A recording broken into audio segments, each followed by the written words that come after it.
Good morning, everyone. Welcome to today's press conference. We will be covering 4 items today. First, we'll announce the National Lead Poisoning Prevention Week and a grant that our Erie Redevelopment Authority received related to that. Next, we'll present a new program to help homeowners from the Department of Economic and Community Development. Next, we'll provide important information about Election Day, early voting, and making sure your vote is counted. And we'll also give reminders about Halloween safety precautions and winter parking regulations.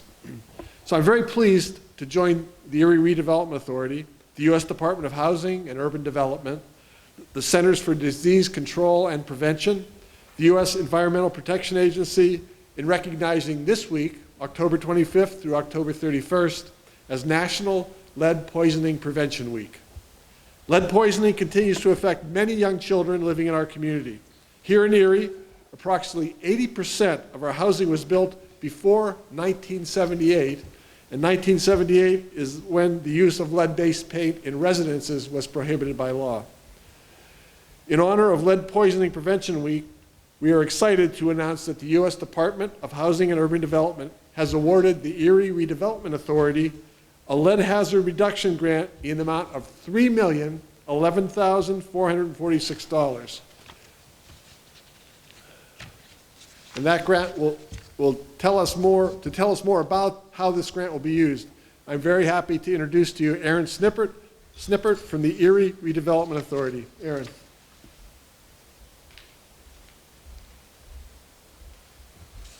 Thank you, Mayor. As the Mayor mentioned, we're excited to announce the Erie Redevelopment Authority has been awarded one of our largest grants ever for the lead hazard reduction from the U.S. Department of Housing and Urban Development for $3,011,446. It is also excellent timing as we get to announce this community-changing grant during National Lead Poison Prevention Week. The authority continues in the lead hazard control grant an additional 42 months to mitigate the lead hazards in 190 additional units. The authority also continues to provide outreach throughout Erie County to educate parents and homeowners about the dangers of lead-based paint. The grant also allows us to properly train contractors in the remediation of lead-based paint hazards. If you are living in a house built before 1978, we encourage you to contact the Redevelopment Authority and see if we can assist you with identifying and mitigating lead-based paint hazards. Children under the age of 6 are particularly vulnerable to the detrimental health effects of lead poisoning, which often caused by the exposure of lead dust that can be found in these older homes. This week, we encourage you to get the facts about lead hazards, lead poisoning, and how to prevent it. Get your home tested to determine if lead hazards exist inside your home, and get your child tested by a healthcare professional. Financial assistance is available for both owner-occupied and rental properties in the County of Erie, along with the city. The authority can be reached at 814-870-1540. Thank you.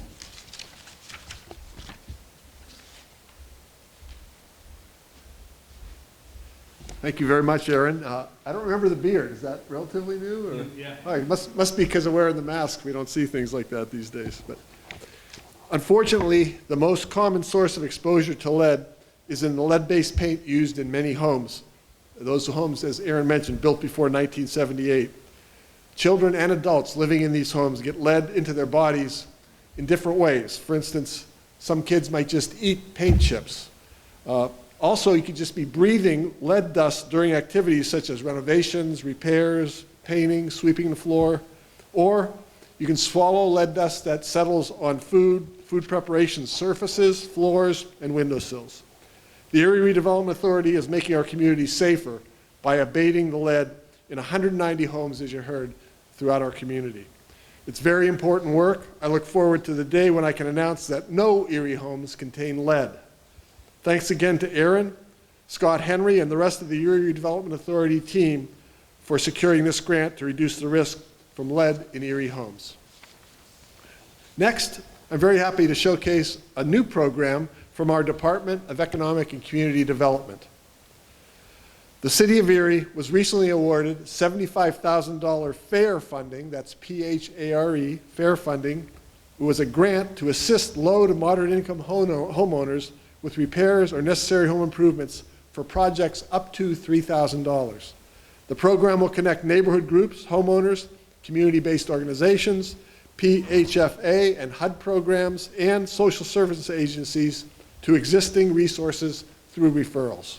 To tell us more about this funding and how residents can apply for it, I'd like to invite Grant Administrator of our Department of Economic and Community Development, Veronica Fields, to the podium.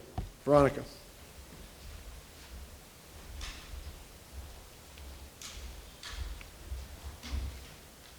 Thank you, Mayor. Good morning, everyone. The Fair Grant Funds will begin its application process in the next month or so for the City of Erie Homeowner Mini Grant Program. Applicants who are interested will need to live within the municipal boundaries of the City of Erie and meet the HUD income eligibility of 80% average median income below per household. We intend to partner with many local neighborhood organizations such as the NRO, which is the Neighborhood Resource Organization, BEST, that's Bayfront Eastside Task Force, our West Bayfront, and the Sisters of St. Joseph Neighborhood Network, the Code Enforcement Division of the City of Erie, the Redevelopment Authority, and many other agencies to help assist those who are deemed eligible. The goal is to assist at least 25 income-eligible families with funds that will be utilized to assist with small rehabilitation projects such as hot water tanks, furnace repairs, porch repairs, etc. The max amount of assistance will not exceed $3,000 per project. I want to thank Abigail Skinner for her hard work on putting this grant together, those who provided letters of support, including the state representatives Robert Mursky and Patrick Harkins, along with the NRO, BEST, our West Bayfront, and SSJ. Thank you.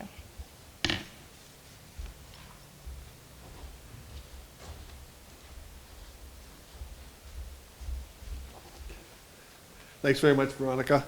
These grants to Erie residents will help make our neighborhoods more welcoming and vibrant for all who live there. I want to join you in thanking our grant writer, Abby Skinner, for her diligent work in applying for this funding, and Representatives Mursky and Harkins for their letters of support. Veronica is in the process of putting together the program, and we will provide more details as soon as they are available. Next, Tuesday, November 3rd is Election Day. So let's take a few moments to stress the importance of voting and to highlight how to make sure your vote is counted for sure this year.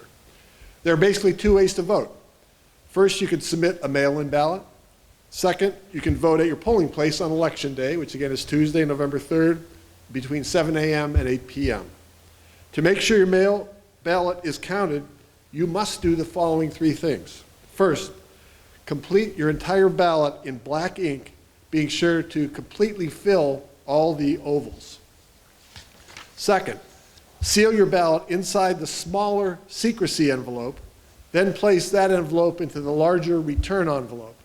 If you don't place the ballot in the secrecy envelope first, it will not be counted. Sign and complete the voter declaration on the back of the larger return envelope. And again, remember, if these three things are not done, your vote will not be counted. The deadline to receive a mail-in ballot has already passed, to request one has passed. But if you applied for a mail-in ballot before Monday, October 26th, here's what you must do. If you have not received your ballot yet, there's a couple places with the county you can email. First is jpensy, that's J-P-E-N-N-S-Y, at eriecountypa.gov, or voterreg, V-O-T-E-R-R-E-G, at eriecountypa.gov. If you can't get through to the registration, or if you don't have an email, you can call this number, 814-451-6303. Election Day is just 5 days away, and mail is running slow, and the county must receive your ballot by Friday, November 6th, which is 3 days after the election. Therefore, I highly recommend that you do not mail your ballot at this point in time. To ensure your vote is counted, drop off your completed ballot at the ballot drop box, which is located right in front of the Erie County Courthouse. That's at 140 West 6th Street, no later than Tuesday, November 3rd at 8 p.m. I know there's been long lines there. My wife and I have both submitted our ballots that way. I'd encourage you to get there as soon as possible. You can also drop off your ballot in person at the Erie County Voter Registration Office, which is inside the Erie County Courthouse. If that's at room 112, and you can do that anytime, any day of the week between 8 a.m. and 4:30 p.m. If you cannot drop off your ballot in person, the person who brings it must complete a form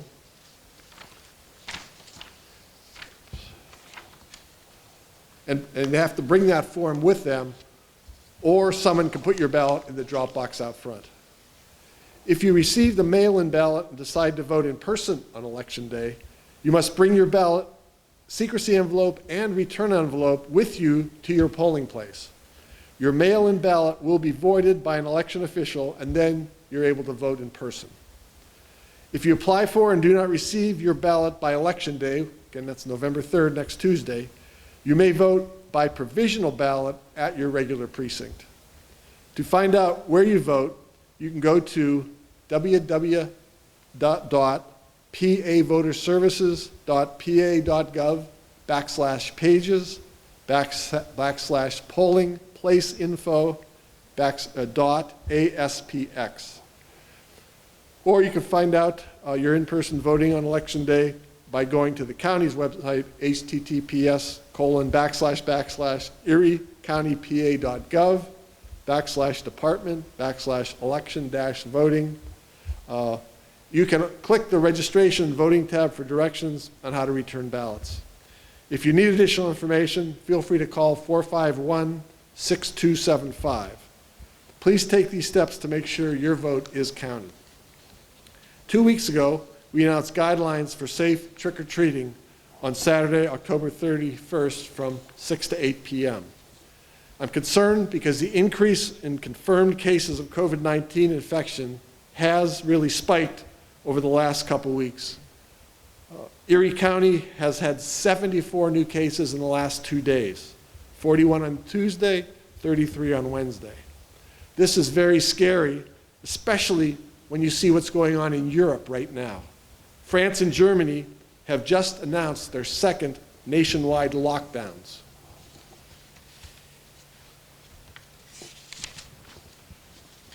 Please do not allow COVID-19 to spread here on Saturday. Take the following precautions which have been presented by the Erie County Department of Health to limit your and everyone else's exposure to COVID-19. Do only drive-through trick-or-treating. Limit, even better, avoid any time with other people outside your household. Limit, even better, avoid in-person, face-to-face interactions of any kind.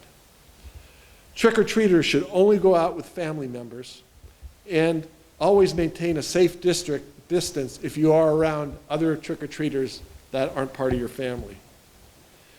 If you're planning to give out treats at your home on October 31st, please do the following 3 things. Have a light on indicating you are giving out treats, such as a porch light or some light outside your home.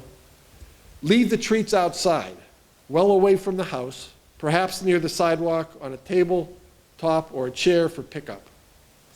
And if you are around anyone that you don't live with, please keep 6 feet away from any trick-or-treaters that you don't live with.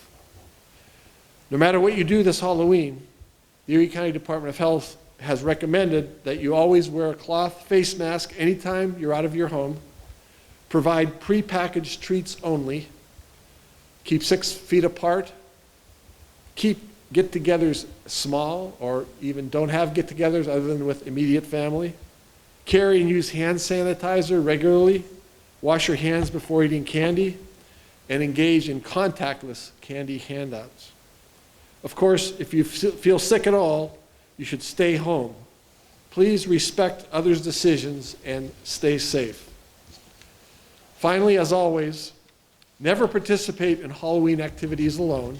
Stay alert and wear bright colors to stay visible in the dark. And Erie Police encourage motorists to stay alert, decrease your speeds, and be aware of children and families on Halloween, Saturday, October 31st, from 6 to 8 p.m. We want everyone to enjoy Halloween in a safe, responsible manner. If you participate, follow the guidelines issued by the Erie County Department of Health. Please do not spread COVID-19 on Halloween. Finally, last week, we announced that the effective date of the winter parking regulations. So that we can plow snow from the neighborhood streets, winter parking regulations permit parking on only one side of the street, depending on the day of the week. Streets that are affected are posted with signs designating odd-even parking. As a reminder, winter parking regulations are in effect on weekdays from Monday, November 2nd, so this coming Monday it goes into effect, until Wednesday, March 31st, from 8 a.m. to 4 p.m. So starting next week, look where you live and make sure what side of the street you should be parking on. Parking regulations will not be enforced on weekends unless a big snowstorm is forecast for the city for Saturday or Sunday.